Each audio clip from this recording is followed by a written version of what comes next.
ले भैया सट्टी आया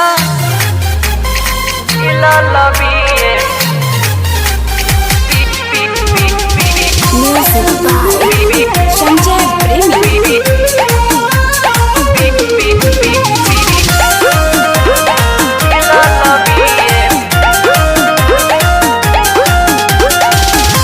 मेहरुआ मिलल बिये पास गेहूं नहीं काटे हम बानी उदास।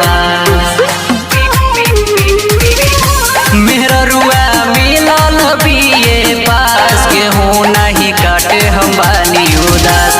कि दिन भर मोबाइल चलावता कि रील पर वीडियो बनावता कि भर दिन मोबाइल चलावता कि रील पर वीडियो बनावता कि घर में एसी से लेबे सास। मेहरुआ मिलल बिये पास मेहरुआ मिलल बिये पास गेहूं नहीं काटे हम बानी उदास।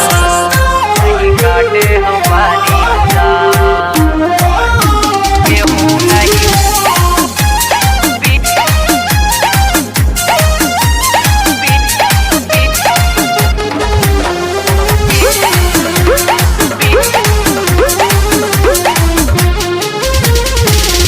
कि घर में हुकूमत चलावता कि बर्तन हमसे धोआवता कि घर में हुकूमत चलावता कि बर्तन हमसे धोआवता कि खाना में खोजेला खसी के मांस। मेहरुआ मिलल बिये पास मेहरुआ मिलल बिये पास गेहूं नहीं काटे हम बानी उदास।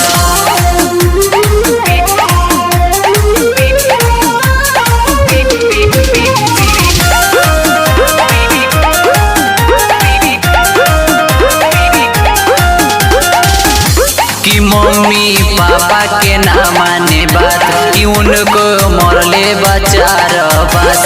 कि मम्मी पापा के ना माने बात कि उनको भी मरले बचार बस। कि सेटिया के लोढ़ा से तुरल सदा।